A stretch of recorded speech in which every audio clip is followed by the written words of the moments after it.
आज की special diode का नाम है टनल डायोड। स्पेशल क्यों है? ये ऑसिलेटर्स में यूज की जाएगी। ऑसिलेटर्स में यूज क्यों पड़ता है, क्या जरूरत है? ऑसिलेटर्स में पावर का जनरेशन ड्यूरिंग ऑपरेशन सपोर्ट करता है ऑपरेशन ऑफ ऑसिलेटर को।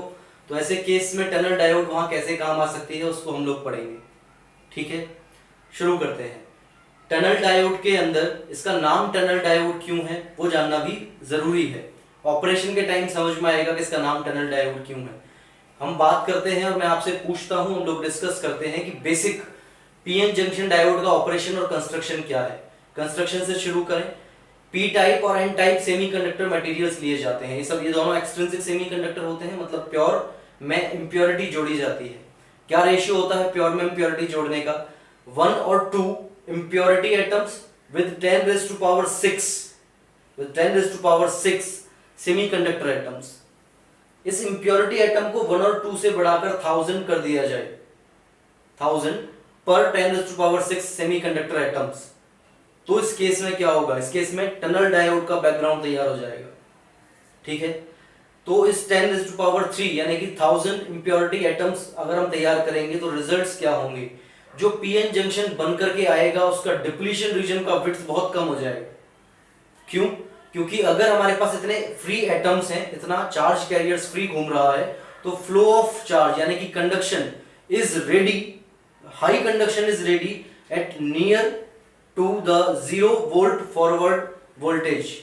फॉरवर्ड वोल्टेज का जो 0 पॉइंट है, जो स्टार्टिंग पॉइंट है, वहीं पर कंडक्शन मिलने को रेडी है।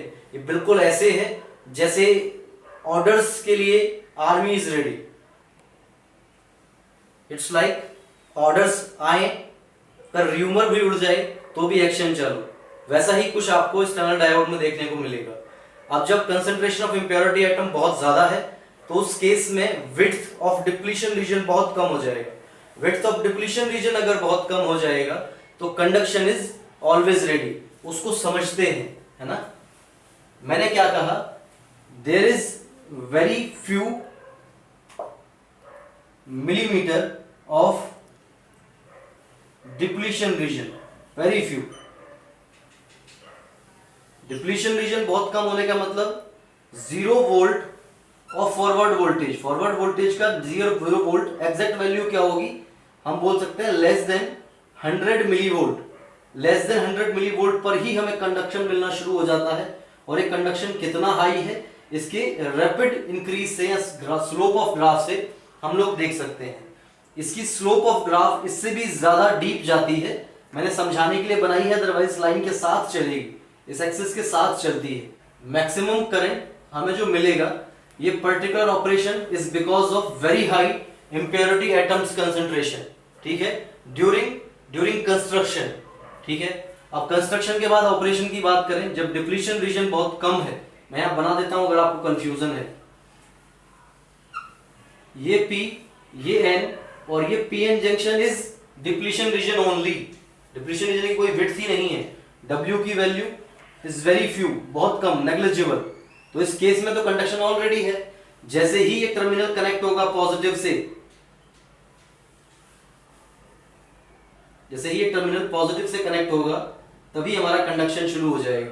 तो एक कंडक्शन शुरू हुआ, एक peak value of current is achieved. इस पीक वैल्यू ऑफ करंट के कॉरस्पॉन्डिंग जो Vp आया, this Vp is called peak voltage. Forward voltage की एक वैल्यू है। इसके लिए हमें कंडक्शन मिला जिसको हमने पीक करंट या Ip बोला, मैक्सिमम करंट जो मिल सकता है। इस करंट के बारे में कहा यह जाना चाहिए, जैसे अभी मैंने एग्जांपल आर्मी का लिया, दोबारा एग्जांपल लेते हैं आर्मी का। आप सभी ने उरी मूवी देखी है। बेसिकली कॉन्सेप्ट क्या है टीम ए का, कि उसको एक पर्टिकुलर रीजन क्रॉस करके एयर के रास्ते दूसरी जगह पहुंच करके स्ट्राइक करनी है। लेकिन अगर वो रास्ता अवेलेबल नहीं है और आप जल्दी में हैं, तो आप टनल को यूज करके भी दूसरे के एरिया के अंदर जाकर स्ट्राइक करेंगे। वही काम ये इलेक्ट्रॉन्स भी करते हैं। जब यहां पर इनको इस पीएन जंक्शन को ओवरकम करने का टाइम नहीं मिलता, they are very much eager to punch in, उस केस में इस डिप्लीशन रीजन से पंच थ्रू करके ये होल्स इलेक्ट्रॉन्स में, इलेक्ट्रॉन्स की तरफ और इलेक्ट्रॉन्स होल्स की तरफ, यानी एन पी की तरफ और पी एन की तरफ जाने की कोशिश करेगा। उस केस को बोलते हैं पंच थ्रू ऑफ चार्ज कैरियर्स। ये पंच थ्रू ऑफ चार्ज कैरियर्स को ही टनलिंग ऑफ चार्ज कैरियर्स भी कहा जाता है और इसीलिए इसको टनल डायोड बोला जाता है और इसीलिए इसकी वजह से मिलने वाला कंडक्शन, ये वाला part is called tunnel current. This is called tunnel current. ठीक है, एक पार्ट है ये इस टनल डायोड का। दूसरा पार्ट क्या है? दूसरा पार्ट है this is because of maximum impurity atoms which were added during construction.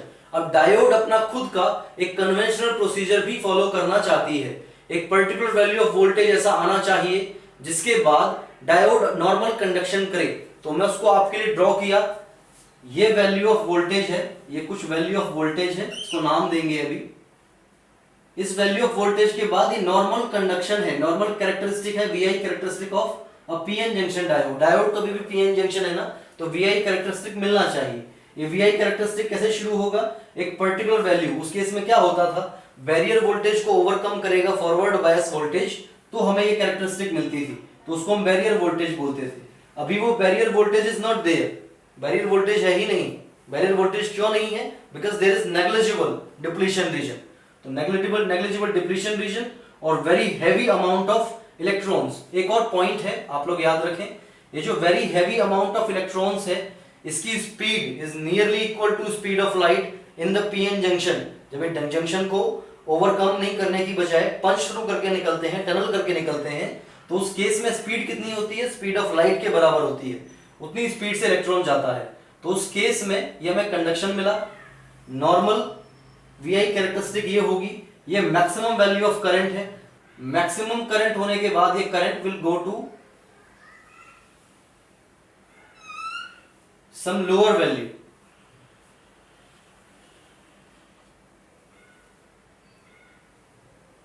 Some lower value. This lower value is called valley voltage or corresponding current is called valley current. ठीक है, एक minimum value of current आएगा जिसको valley current बोलेंगे और उससे corresponding जो voltage है उसको वैली वोल्टेज बोलेंगे और यही वो वैली वोल्टेज है जो ब्रेक डाउन बैरियर वोल्टेज जैसा काम करेगा और हमें नॉर्मल वीआई कैरेक्टरिस्टिक देगा। इसको हमने देख लिया। This was tunnel current, this is conventional current. This is conventional current. Conventional मतलब नॉर्मल ऑपरेशन में जो करंट मिलता है पीएन जंक्शन डायोड के, ये वो वाला करंट है। तो जो ये करंट रिड्यूस हुआ, जब भी करंट कम होगा ऑफ ड्यूरिंग ऑपरेशन, मतलब पावर इज प्रोड्यूस्ड। जब करंट बढ़ रहा है, कंडक्शन बढ़ रहा है, मतलब फॉरवर्ड बायस वोल्टेज दी जा रही है। जब एनर्जी सप्लाई की जाएगी तो कंडक्शन मिलेगा। कंडक्शन मिल रहा था, एनर्जी सप्लाई हो रही थी, कंडक्शन वापस जा रहा है तो एनर्जी रिलीज हो रही है। ये जो एनर्जी रिलीज वाला सेक्शन है इसको हम नेगेटिव रेजिस्टेंस रीजन बोलेंगे। ये नेगेटिव रेजिस्टेंस रीजन में एनर्जी रिलीज होगी और ये जो एनर्जी रिलीज होने का कॉन्सेप्ट है, यहां से लेकर के इतना area, this section is the region why we are using tunnel diode in oscillators. मैंने बताया था ऑसिलेटर्स में एनर्जी का dissipation is required during operation. Dissipation यहां हो रहा है, एनर्जी रिलीज हो रही है, तो ये ऑसिलेटर्स में यूज करने के लायक है। ये समझ में आया? इजी ऑपरेशन है। कुछ ना समझ में आए तो आप कमेंट्स में पूछ सकते हैं। ये कुछ सर्किट सिंबल्स हैं, कुछ नहीं, 2 सर्किट सिंबल्स हैं बेसिकली। एक चीज मैं आपको बताना चाहता हूं कि किसी भी एलिमेंट के साथ पॉजिटिव और नेगेटिव, रेजिस्टर, इंडक्टर, कैपेसिटर कभी भी डिफाइन नहीं होता है। ये पॉजिटिव नेगेटिव मैंने क्यों लिखा है, फिर आपको ये समझाने के लिए पी साइड कौन सी है और एन साइड कौन सी है। इस पीएन जंक्शन डायोड में पी साइड कौन सी है उसको पॉजिटिव से दिखाया है, एन साइड कौन सी है उसको नेगेटिव से दिखाया है। यूनिवर्सल रिप्रेजेंटेशंस नहीं है। क्या डिफरेंस आया? सिर्फ ये जो कि अंदर की तरफ जाता हुआ है, ये ऑपरेशन, ये सर्किट सिंबल है। ऐसे भी हम टनल डायोड को बना सकते हैं, टनल जैसा बनाया हुआ है। ठीक है, तो कुछ पॉइंट्स में समराइज कर देता हूं। पहला, टनल डायोड के कंस्ट्रक्शन के टाइम पे इंप्योरिटी एटम्स 1 और 2 की जगह 1000 रखे जाएंगे। इन इंप्योरिटी एटम्स की वजह से पर इंप्योरिटी एटम जो फ्री इलेक्ट्रॉन मिलता है, फ्री चार्ज कैरियर, वो भी 1000 टाइम्स बढ़ जाएगा। अगर 1000 टाइम्स चार्ज कैरियर्स बढ़ जाएंगे तो उनका कॉलिजन बढ़ जाएगा। कॉलिजन बढ़ेगा तो उनके मूवमेंट की स्पीड बढ़ेगी और वो speed is nearly equal to speed of light होगी। तो वो इलेक्ट्रॉन्स इतने बेकाबू होंगे कि वो एक पीएन जंक्शन को ओवरकम करके नहीं जाना चाहते, वो पीएन जंक्शंस को पंच थ्रू करके जाएंगे। This punch through process is called tunnelling of diode. ठीक है, टनलिंग ऑफ डायोड मिला, इसीलिए उसकी वजह से मिलने वाले करंट को हम टनल करंट बोलते हैं। इस केस में क्योंकि मैंने बताया कि स्पीड बहुत ज्यादा है चार्ज कैरियर्स की, तो डिप्लीशन रीजन को भी जगह नहीं मिलती है एक्सपेंड करने के लिए। Depletion region is very very very negligible. Depletion region very few होने की वजह से नेग्लिजिबल होगी। नेग्लिजिबल अगर होती है तो उस केस में कंडक्शन बहुत जल्दी मिलेगा। कंडक्शन जल्दी मिलने का रीजन बेनिफिट क्या होगा कि बहुत कम value of forward voltage, 100 millivolt से कम वैल्यू ऑफ फॉरवर्ड वोल्टेज के लिए मुझे कंडक्शन मिलेगा, और कंडक्शन जल्दी मिलेगा उतना जल्दी खत्म भी होगा। मैक्सिमम वैल्यू उतनी जल्दी अचीव होगी। उसके बाद नॉर्मल वीआई कैरेक्टरिस्टिक के लिए हमें एक मिनिमम वैल्यू ऑफ करंट चाहिए, वो करंट डिक्रीज होकर मिनिमम वैल्यू ऑफ करंट तक के लिए आएगा एज पर दिस ग्राफ। उसको हम बोलेंगे negative resistance region. Negative resistance region का मतलब है वहां पर पावर जनरेट होगी। पावर जनरेट होगी तो ऑसिलेटर्स में इस्तेमाल होगी। ये बेसिक प्रोसेस है टनल डायोड का।